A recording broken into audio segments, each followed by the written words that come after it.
All right, here we go. Anabolic Academy, my favorite show on my channel.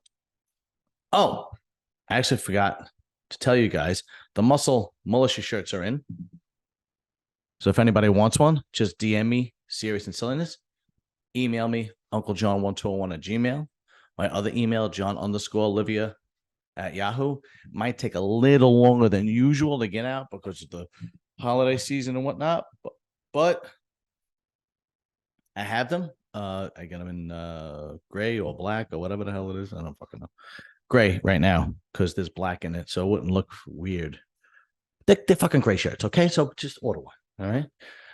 They shouldn't be that much money, $30, and possibly cheaper if I get a lot of them. So we'll go from there. But if you guys did not see, I had the number 3 bodybuilder on planet Earth, Samson Dowda. He was a great guest and a man of great character and a great promoter of the sport. It was a tremendous interview. We talked from the Olympia to the Arnold Classic to what he's going to be doing in 2024 to Sam Sulik to Heidi Chopin to Derek Lunsford to himself to Milos. It was a fantastic interview. It's a must watch. Go back and watch it. The guy is just all class and the best thing that happened to bodybuilding in a very, very long time. All right. Anabolic Academy. If this is the first time you guys are tuning in, this is the show where you send me questions. You either DM me on Serious and Silliness, email me, UncleJohn1201 at Gmail. You email me at John_Olivia at Yahoo. You send me the questions and I answer them right here on this show, Anabolic Academy. All right. I think we should get started because we actually got some pretty good questions. We got a lot of questions this week, and I didn't think we were because it's kind of been a downtime in bodybuilding. Not much has happened, a little bit of crap happened, Good Vito got hernia surgery and Big Ramy took his shirt off. So wow. Anyway, all right. First question by Juggernaut 11234. I watch your YouTube. Always keep it real. Well, thank you, Juggernaut. I appreciate that, man. I try to keep it as real as possible. I don't like being fake. I don't like fake people. If somebody asks me a question, I try to keep it as real and as honest as possible because I respect when I watch and listen to podcasts that do that. And I was like, that's just the way I'm going to be. I'm not going to beat around the bush. But all right, next one. Fran is the man. What brand makes the best clothes that caters to bodybuilders? There's actually a brand that I like a lot called Monster. It's Monsta. You can get them on Amazon. I prefer them. I wear them. But I mean, honestly, it don't really matter.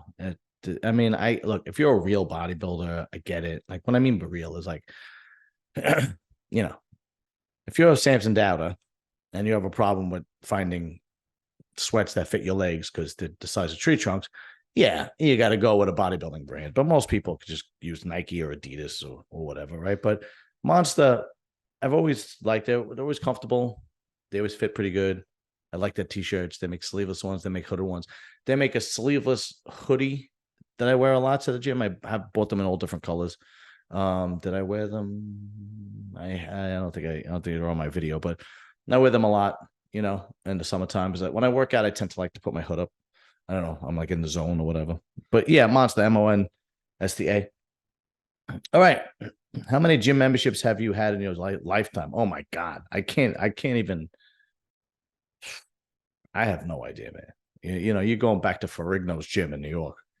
That was my first. That was my first gym membership. I have no idea.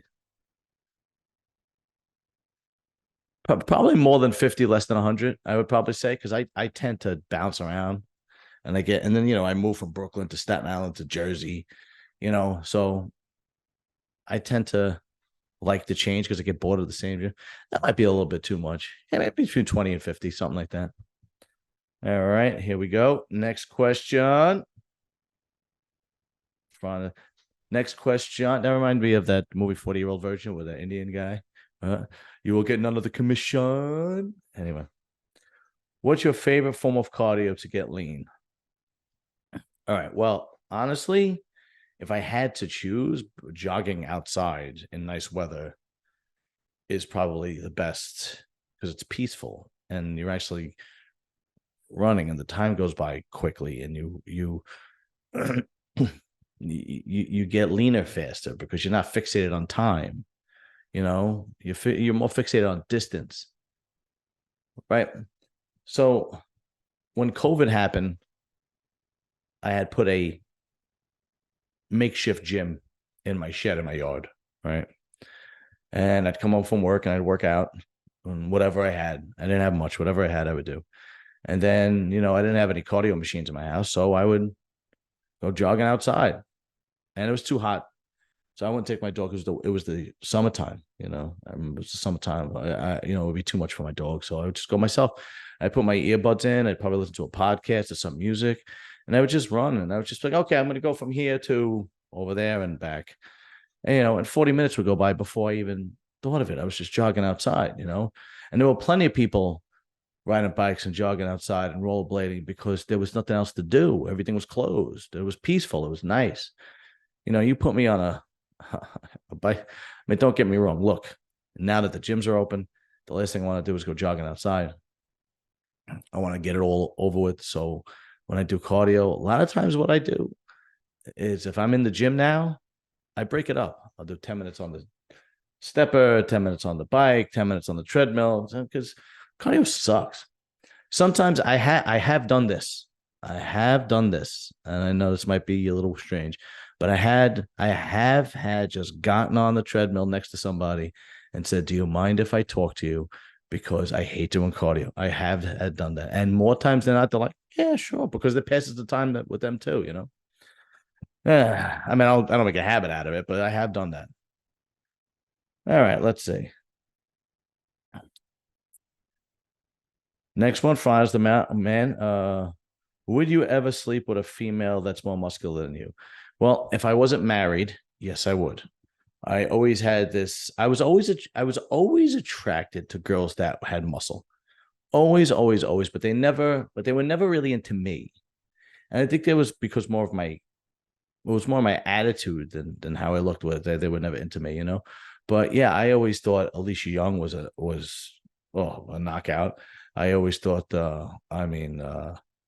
Leah, who's the girl? Leah Denny, I thought was beautiful. What's her name? Oh, the girl I had on. Linda Murray is stunning. When that woman gets better looking as she gets older, the woman is stunning. It is. I always thought. Don't get me wrong, right? I mean, I always thought the smoother look with muscle, right? You guys know what I mean. Was more attractive, but yeah, I found that attractive as long as the girl was still relatively feminine. And the three I named are very feminine, right? I'm just naming them off the top of my head, but yeah. Let's see. Next question from Fran is the man. Have you ever had thoughts of getting a hair transplant like Ian Rayam and Sebum? No. All right. I'm fucking bald. That's it. I mean, honestly, I know nobody's going to believe me, but I'll tell you the story anyway. Okay. I'm not really bald. All right. Okay. If you could hear, I don't know if you could hear it, but if you could hear it, it sounds like sandpaper. I have to shave it every other day. Right. I don't know if you could hear that. Okay. So here's the story. All right. A very long time ago, I would say maybe I'm 47 now. It's probably in my early 30s. There was this movie I watched called Green Street Hooligans. And it was about these crazy soccer fans in the UK. And I forgot the guy's name who was the co-star. I think the Harry Potter guy was the star of the movie, but the co-star was, I forgot his name. Like all the girls like him. And there were these crazy soccer hooligans, and they would fight. They would beat the shit out of each other, like street fights and whatnot, right? And the main co-star, the main tough guy, shaved his head. He just had like a buzz cut. So the next day, I shaved my head. That was it. Shit, man. Before that, I had before that you're talking about, it was like, 2010s or whatever it was. And I had the Jersey Shore, lots of gel and spiky look, like Paulie D kind of deal. I guess that's what you would call it. I don't know. I don't know what you want to call it, whatever. So I shaved my head, and then after some time, I'm like, okay, well, it would be like a buzz cut. It would look like peach fuzz. So then I was like, why don't I just shave it all off with a straight razor? So I started going to a barber, and a barber would do it with the straight razor. And then I realized, I was like, I'm just paying somebody to shave my head with a straight razor. I could do it with a Bic razor at home. And that was it. And the truth of the matter is, it's just so convenient. And, I kind of have a good shaped head. I never had anybody complain that I have a funny looking head or I don't look good bald. I do grow a little bit of facial hair, so I don't look like like I'm going through chemo or something.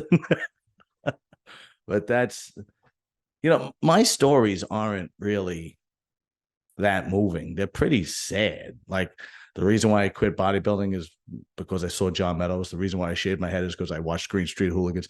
Nothing is really that impressive in my life.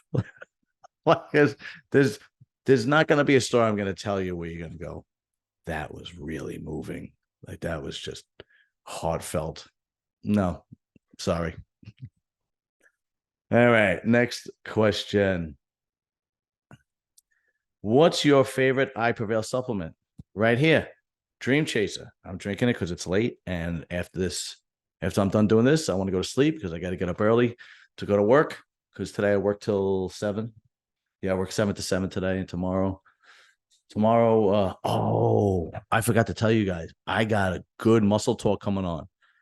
Good muscle talk. If everything goes right, it's going to be me, Jason Ons, Phil Clayhar, and Dorian Haywood. If everything goes right, keep your fingers crossed. This is the first time I'm having Dorian Haywood on. Hopefully nothing happens, so I'm really excited about that, because I never had him on before, and Phil was nice enough to reach out to him and ask him to come on, because I asked him if he had any pros, because I was reaching out to the regular guys and I couldn't, nobody had time. This time of year, it's tough. I know there's no bodybuilding on, but this time of year, you got people are busy, family, holidays, Christmas parties, blah, blah, blah, and the last thing I want to do is dedicate themselves to a bodybuilding, podcast when there's no bodybuilding going on. Right. But luckily, Dorian Haywood was nice enough to agree to come on. So I'm really excited about that. All right. Where was I with this? Oh, the I-Prevail Dream Chaser. I'm drinking this because I got to go to work tomorrow. Then I'm going to the gym, and then we are filming Muscle Talk tomorrow, which I'm really excited about. Delicious. It's not bad. It tastes like a weak iced tea. When you go into like a diner and it's the unsweetened iced tea, that's what it tastes like. And it does help. Like, it makes you sleepy. It really does. It's better than, a lot of times I wouldn't be able to sleep. I would take whatever, NyQuil, a Tylenol PM just to fall asleep or something like that. But this is a godsend. I'm almost done. I got to order another one. All right. Next one. Thoughts on how well the 2023 national overall winner will do in the pro ranks? Fran is the man. So I actually looked him up. So let's check him out. His name is Trevor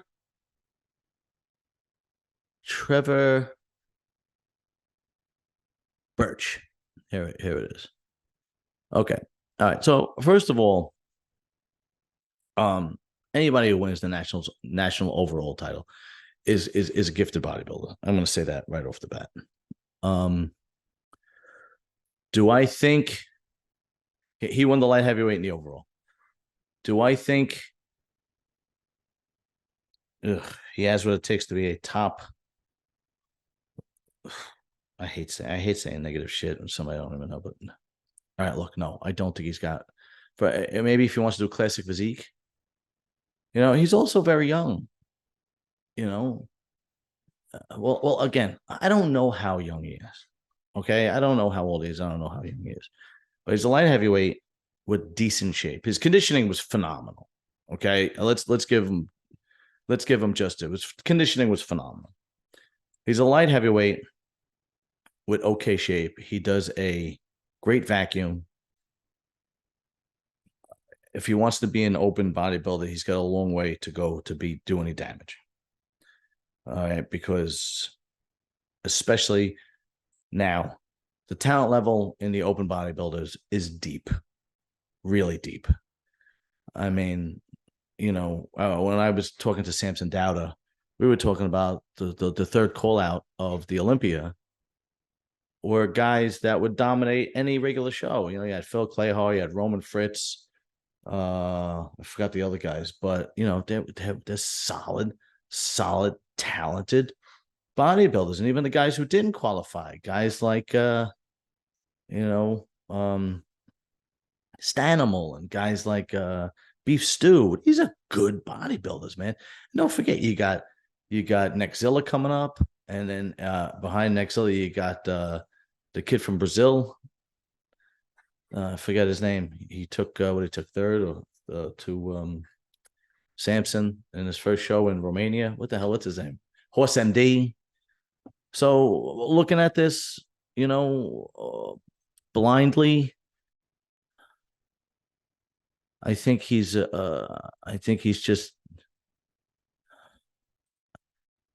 too small, and this is the kind of kid that's going to have to take 2 years off if he wants to be an open body. Now, if he wants to go into classic physique, he might be able to hold his own in classic physique, but in the open, nah. In the open, he's got some. No, don't get me wrong. Listen, there were years nobody thought Brandon Curry was going to be any good, and then all of a sudden he went to Iraq and he really dialed in, and he became Mr. Olympia. So, but my opinion, this kid needs a solid 2 years of putting on muscle, and in order to hang with the big boys in the open. That's my opinion. Anyway, but congratulations to him. I mean, like I said, anybody who wins the overall national bodybuilding contest is going to be a good bodybuilder, or that has the potential to be a good bodybuilder. Put it that way. All right. Next question. Funniest pro bodybuilder in the industry.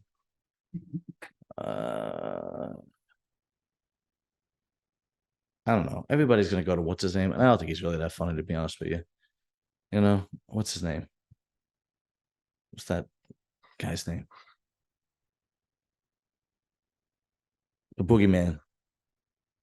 I don't know. I don't think he's really that funny. He does like, I don't know. Not my kind of humor, I think I'm pretty funny. Funny. Funny how? Like I'm here to amuse you? No. Let's see. What bodybuilder actually, who used to make me laugh?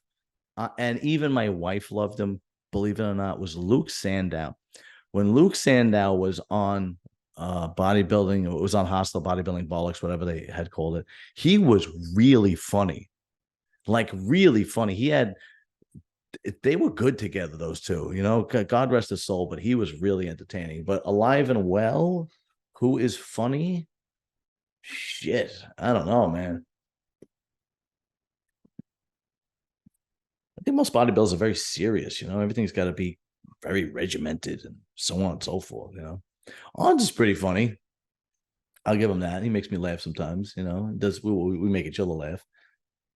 I'm trying to give you guys a good answer. I'm trying to think off the top of my head who would really be a funny guy. I don't know. Right, like Luke Sandow's the first one that I remember like watching the podcast and being like, this guy's really funny, Guy Sistanino's entertaining. I wouldn't say he's funny. I'd say he's entertaining. He tells good stories. Yeah, that's about it. I don't know. Next question. This question is from Vergar, I'm sorry if I'm pronouncing the Instagram name wrong, bro. Vergarsol Jeans 1. VEGARSELJENES 1. What does fitness mean to you? It means not being a fat bastard. That's what it means. Fitness, okay. In my heart of hearts, what does fitness mean to me? Fitness should be priority. Bodybuilding shouldn't be priority, but being fit and being healthy should be priority, especially if you have a family. Because as a man, it is your responsibility to stay healthy and take care of that family. And if you are not healthy and you are overweight and you don't know if you're going to make it through 2024, to me, that's very selfish. Look, I know it's easier said than done. All right. I know there's guys out there that battle a weight problem all the time. But with today's medications and today's use of technology and today's science, there's almost no reason to be heavy anymore.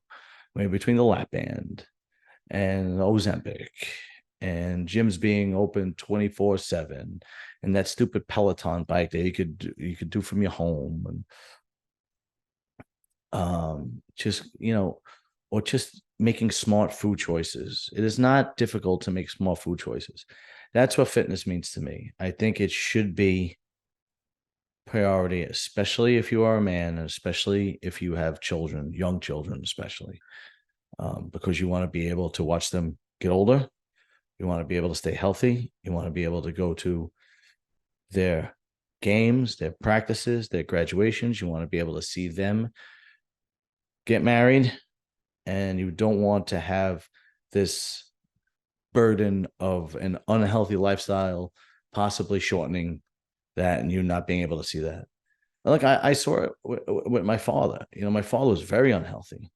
My father burnt the candle at both ends. He did not care about health. He was, my father had this great camouflage where if you met him, he seemed like a very nice person on the outside, which he was. He would be very nice. He was a gentleman. He knew how to treat a woman. He was a hard worker. But behind closed doors, he was a wild guy. And the friends that he kept were wild. And he would play cards to the wee hours in the morning, three days a week, at least 3 days a week. There were times he would be in Atlantic City or Las Vegas, and he would get a marker and never be able to pay it back. There were times where he drove his business into the ground, and the stress and the chain smoking and eating whatever he wanted. And this led to him dying at 69. But that, from 50 to 69 was not a healthy 19 years. He had his first major heart attack at 50 and never. Here's actually a funny story about my father. 1985, he has his first heart attack. He is making a lot of money. His business is doing well. He was an electrical contractor. He has his first major heart attack. He's in the hospital. He's in Maimonides Hospital in Brooklyn. And he was a chain smoker, man. This guy, my father must have smoked 3 packs a day. It was really bad. There's this janitor cleaning up. And you got to remember, back then, cigarettes were like maybe $2 a pack. Right? 1985, give or take, $2, $2.25, $2.50, something like that. Right? Janitor comes in and he says, do me a favor, go downstairs. Here's $10. Give me a pack and keep the change. Guy's like, nah, man, I can't do that. I'm sorry, man. And the guy's cleaning up and he says, here's $20. I'll give you $20. Go downstairs, give me a pack of cigarettes. And guy's like, dude, I can't do that. I'm sorry, man. My father gives him $50 in 1985 for 1 pack of cigarettes. The guy takes the $50 and says, man, it's your health. Goes downstairs, buys the cigarettes, brings them back up. And my father smoked in the fucking hospital bed. I swear to God. So I think between that and being an 80s baby, seeing Stallone and Hogan and Schwarzenegger, those were the guys that my role models growing up. I think between that it tries to make me that makes me stay fit and sound. If I go to the hospital and I get a checkup, and if I go to the doctor and I get a checkup and everything's 100%, I'm like annoyed with myself. But fitness, to me, fitness should be a responsibility to almost everyone, especially everyone, basically. Anyway, okay. Next question. I'm gonna try to pronounce Vigarcelli genes. Vigarcelli genes. Dude, I'm so sorry I mispronounced it. What do you think about the term natural bodybuilding? What do you think about that? I think it's legit. I think if you don't use anabolic steroids, growth hormone, SARMs, anything like that, I think this is legit. I don't think that taking things like creatine or glutamine, a protein powder means you're not natural. I think that's ridiculous. I think using supplements that have been around for a long time and are derived from natural sources and are very, very good for you and beneficial and with very little side effects, I think it's fine to take. I wouldn't be the kind of guy that jumps on the newest thing that comes on the market, right? But I think if that's the direction you want to choose and you don't want to use any kind of anabolics or anything like that, then so be it, man. More power to you. And I respect that completely. So yeah, I think anybody who does that, anybody who gets his ass in the gym every day and is working out, and like I said, making fitness a priority, I'll respect. I don't care whether you're doing steroids or not doing steroids. I'm going to respect it. Now, don't get me wrong. If you're an asshole and you're going to the gym twice a week and you're sticking yourself, every other day with some kind of anabolic compound, then you're just a moron. You know what I mean? But like me, I'll be the first one to admit I use testosterone and Deca. I mean, the Deca makes my joints feel great, and I use I use 500 milligrams of testosterone, 400 milligrams of Deca a week. That's it, and it makes me feel great when I'm at the gym, and it keeps me young and it keeps me going, and if it helps my joints and keeps my sex drive up, and we'll go from there. But if that's not the case and you don't want to, there is absolutely nothing wrong with that. Next question and last question from the same guy. Dude, DM me and tell me exactly how you pronounce your name, because I don't want to screw it up next time.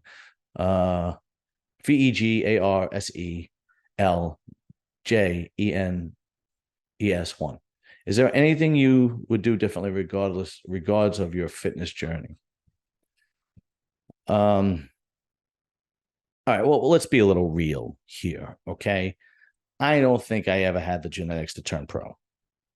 I don't. As much as I loved bodybuilding, and as much as I said, well, if I would have taken it more seriously in my 20s, I didn't take it more seriously in my 20s. I was more about, finding my career and finding myself in my 20s. That was really, I think I would have wasted a lot of time, a lot of money, a lot of energy. Because you also got to remember that back then, they didn't give pro cards out to the top 2 or 3 guys in a class. It was the guy who won. That's it. Period. End of story. It was, if you went to the USA, you got a pro card only if you won the overall. That's it. There was no pro cards for masters. There was no classic physique. There was no physique. It was you're a bodybuilder, and that was it. I don't think I ever had the genetics to turn pro. I just don't think it was in the cards. So whether I did it, whether I tried in my 30s or in my 20s and had the realization in my 30s, I don't think there are little things that I would have done better. Like I probably would have paid for a better coach if I was going to, all the coaches that ever trained me did it for free. There were just guys in the gym that wanted to help me. And I was like, okay, cool. But there were little twerks and little things that I didn't know that I know now that I didn't do, and a good bodybuilder a good trainer would have known. I would have probably paid somebody. But as far as my fitness journey, now I love lifting weights. I love lifting weights. I love lifting heavy, even though I can't lift as heavy as I used to, because I had the neck surgery several years ago. But I still love going to the gym. I still love getting the pump. I still like training like a bodybuilder. I still like eating like a bodybuilder. I still like doing the cardio. I still feed off the energy from the gym with the weights banging and the music playing and the people grunting. Like when people say, oh, I love going to the gym when it's empty. That's not me. I can't do that. I love it when it's crowded. I know it's crazy, but I do. I do. There really isn't much I would have changed because I just always loved bodybuilding so much. I would have started the podcast earlier. That's what I would have done. I would have started the specific bodybuilding pod, the Series and Cylinder bodybuilding podcast. I should have started 5 years earlier than I did, and I would have been on top of the world right now, but I didn't. So that's one thing that I would have changed. Other than that, man, I don't see any real significant changes that I could have made that would have made my bodybuilding life any different. All right. I mean, sometimes you just got to be real with yourself. You know, there are people that look through rose-colored glasses and think that the next Mr. Olympia. And sometimes you got to be real with yourself. You go, no, it's not. That's not the case. You know. There. I remember this one kid in the gym asked me to look at him. He was a young kid, like maybe his early 20s, and he took off his shirt and he was fat. I mean, he was fat, and I'm like, dude, what do you want me to tell you? I mean, you got a lot of time before you could even think about stepping on stage, you know? Some people just look through rose-colored glasses and they just can't see. They just can't see being real. And it's not.